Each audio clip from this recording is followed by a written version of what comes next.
and the bass player are in there, and they're going like, "Oh, let's just play around." They're doing something, and the guys come back in like, "Hey, what was that? Oh, we were just messing around." No, let's record it. So like, it could have been something like that too at the same time. Yeah, it does feel very unflushed out. It feels very it's just much a fun like little ditty, right? You know, that's the way I look at it. Which is why they release it for their fans as a Christmas I think that was little appropriate. pick, you know. No pun intended around the Christmas pick thing. Michelle, what are your thoughts on this song? I really like the Christmas version of it.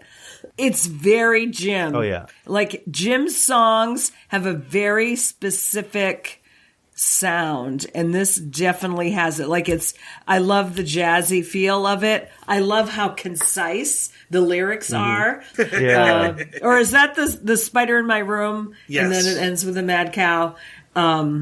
Yeah. Like, his songs are always like there's not this 15 repeats of the chorus. It's here's the verse, here's the chorus, here's an interesting thing, the end. Yep. And it's just always really cool and interesting and very unique. And it doesn't sound like anything else that the Barenaked Ladies do, but I do love it. And it's fun.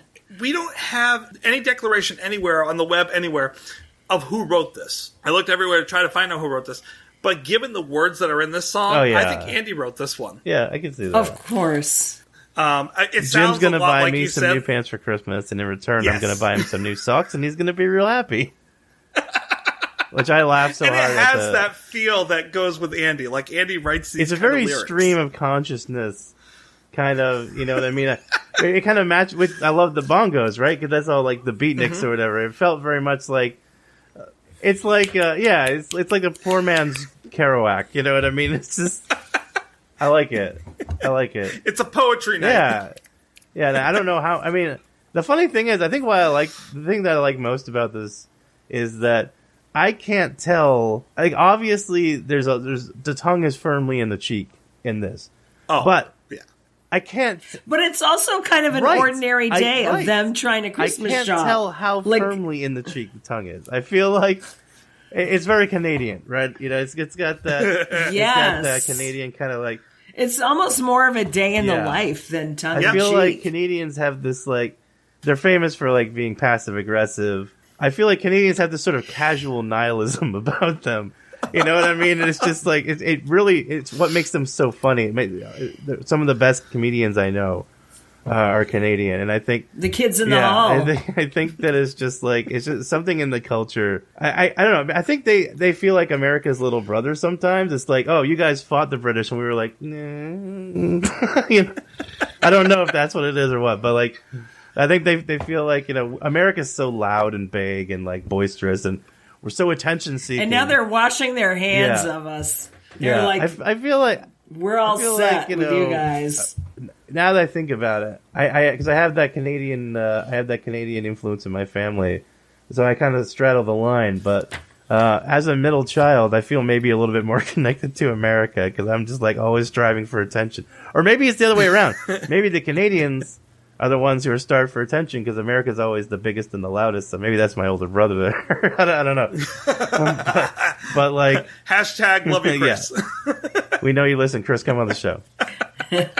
Yeah, or any Canadian comedian. Rick Moranis, please come on the show. Oh, Scott Thompson, we know you listen. Oh God, we would love to have you come on. Oh, please. Dave Foley. Bruce McCullough, get your ass on here. Oh my God. That'd be amazing. But anyways, I love how like down to earth these lyrics are, and how he's just very like relaxed with it. Like a mug for mom, a mug for. He's like, so I'm shopping around trying to get gifts. This is a last minute gift. A mug for mom, a mug for dad. This is basically I'm at Walmart at Christmas Eve, 10 p.m. Oh shit! Yes. I have to make sure I get something for everybody. These mugs are on sale 2 for 1. I'll just grab 1 for mom, 1 for dad. You know what? It's what I put in the mugs that makes it special. So I'll put dad's favorite, dad's favorite vodka and the little tiny bottle inside here, and I'll put mom's favorite chocolate in the there. nips. Yeah. So you know he's like, Jim buys me some pants. I'm gonna buy him some socks. I don't know. Again, with the weird passive aggressive. Again with the socks for Christmas. Like, there's got to be some kind of Canadian thing about socks for Christmas. Is that not an American thing? It's cold. Maybe it's because my mom's side of the family is Canadian. I always get socks for Christmas, like without fail. Yeah, I'm a 36-year-old man. This Christmas got socks for Christmas. I basically barely buy socks. The only time I buy socks is if there's from your brother. Not from my brother, but I guarantee at some point that's going to happen. Socks are happening somewhere along the. And you know what? I finally get to the age where I'm freaking psyched. Socks are what I'm looking forward to. I am now.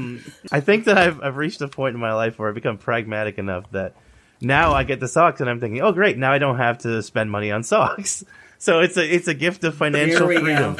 So I appreciate it, Mom and Dad. Here it is. I gotta say that on the rewrite, I like the rewrite though. I like the music with the rewrite, but I like the lyrics that they put in. So one of my favorite lines that they rewrote, and I get that it was a Christmas time kind of rewrite, but I really like it. So they're shopping around for socks at midday. Yeah. Instead of shopping on Christmas Day itself. But I like, it's not the shoes, it's the sole that you put inside them that's great. Like, nice little pun there, Andy or Jim, whichever one wrote that. And at the same time, like, whole point. Shoe, somebody was giving the elbow to the other person. I appreciate a really good pun, though. Shoe. Yeah, that's right up your alley, Tracy.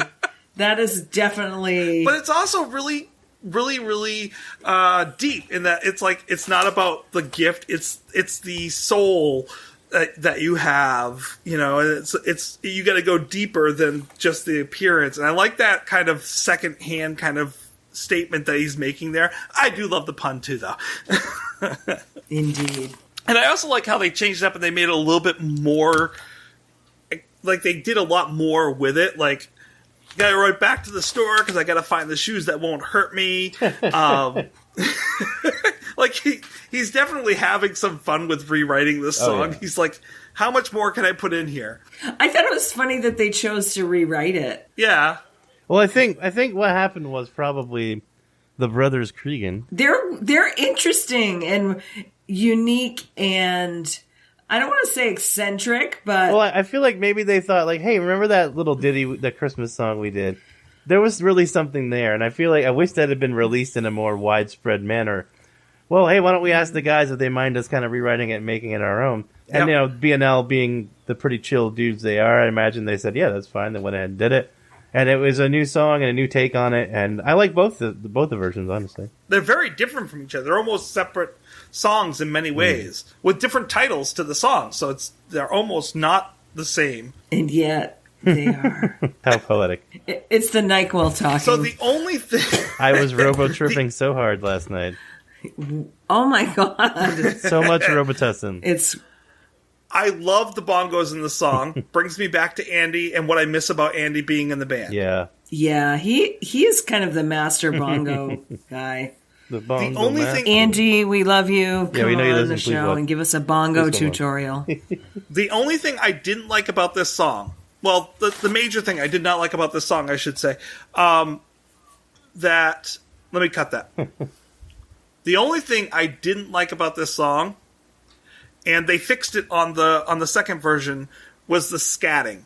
I felt that I really feel that a lot of this song was just like, we're going to throw this together real quick. We're just playing around with it. And like you said, Aaron, maybe the other guys were out and then they were playing around and then they came back in. They said, let's record this. Let's use this for our Christmas, for our fans. But they didn't have time to really kind of master it. I felt like the scatting was that in the first version versus the second version. Like it was much better scatting. Oh yeah. Well, I mean, I think overall the second version was much more polished, But, I mean, there's something, what's the word? I don't want to be hipster and say, it's not like it's more authentic or anything. But there's I was going to use the word authentic. I don't even know if it is more authentic, but there's something charming about the lo-fi-ness of this version. Well, it goes along with what it is intended to be, right. Which is just this nice little throw up for the fans. And that's what a lot of those fan songs are on those albums that we're going to cover in the future, is just this like, hey, here's a nice little throw. You're not going to find this anywhere else, so kind of enjoy this extra. for being a big fan of ours. So why don't we throw that over to you, and you can take over Santa's bag and decide how we parse out the presents. Yes. So for ratings, you know what I just realized? I didn't have a topic. Let's do mugs. How many mugs are we going to give this? I went back and forth. I'm sorry. I'm like Peter Brady on It's Time to Change. You got to rearrange who you are and where you want to be. Most of our cast is getting over a really bad virus right now, so we're just trying to muster through because we have none in the bag at this point. So excuse everyone. So I went back and forth with my scoring because at first I was like, but it's so unique and so Creeggan sounding and it's such a treat. So I ended up giving it 3.75 mugs. Okay. Aaron, how about you? How many mugs do you give this song? Well, I really had to kind of think hard on this one. It's difficult because, I certainly don't like it as much as I like stuff like, say, like Angry People at a 3.6. I don't like it as much as I like. There was a 3.5 I was comparing it to. Maybe was it Adrift? No, I don't know. Maybe it's the cold medicine talking. I'm not sure. I lost my. Oh, you know what? I was looking at Bad Day. And I rated Bad Day lower than you guys, so I was the party pooper on that one. I rated it at 3.3. And honestly, I like this song about as much as I like Bad Day. I like this song also about as much as I like Canada Dry, which is a song that I do like. Those are both songs that I like, and I like this song, but it's not like one of my all-time favorites, and it's not one I'm going to be reaching for, often. So, yeah, I had to give Creeggan Christmas a 3.3 mugs out of 5, which is very solid. Very solid. Perfect. Okay, Tracy, it's all up to you. All right, so I'm going to be the hater this week. That's the problem, deal with angry people. They try to go it alone. Digging in and making cranky feeble pleas that other angry disown. Oh, wow. Oh, my God. Shyamalan. So shocked. Yeah. So as a rarity, as a fan CD rarity, I love this. Okay. So as this nice little thing to kind of listen to, I would love to have this kind of in my closet. I wish I actually had a real copy of this because it's a nice little have. But as a song, as something that I would listen to on a regular basis, it's not up there. I would never want this on a major release. Let's put it that way. I wouldn't want it on one of the major albums. However, the rewrite it definitely has a much higher value. So I'm going to say that in advance. So my score for the original release is a 2.5, right in the mid. If this were going with the Brothers Creeggan version, it would be a 3.5 for me. So I have to put in the 2.5 because that's the original version of it. Interesting. So that gives a total of 3.18. But Jim and Andy, I really love what you did with it when you rewrote it. Yeah. So it puts it just above Bag of Bones and just below Crazy.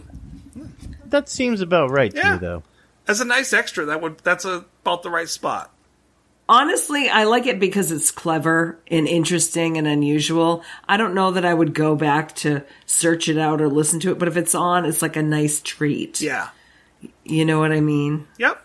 I agree. It's a nice one to just kind of come back to every now and then as a Christmas little special. That I'll have it on my Christmas song list just to listen to once a Christmas and go over. And that seems about right. Like, that's a nice once a year, like, oh yeah, this song. And then you can put it away for the year. Exactly. Honestly, yeah. You know? That feels about right. Yeah. Tracy, what do we got? All right. 2 minutes. This week, real quick, because I know Aaron's going to get going. We're going back to the Christmas time, and this year at Christmas, Ed did a nice little appearance on a episode of Jam or Not a Jam, where they went over Christmas carols and talked with whether they thought it was a jam or not a jam with another lady. I can't remember what her name is now. But it's really funny to kind of listen to them go through all these different Christmas songs, especially the pop Christmas songs, and talk about whether or not they think it's a great song or a really bad song. So go out there. I'll have that in the liner notes. It's a lot of fun. Listen to us and rate us on iTunes, Stitcher, SoundCloud, and Google Play. Please go over to iTunes and give us a rating. 5 stars would be great.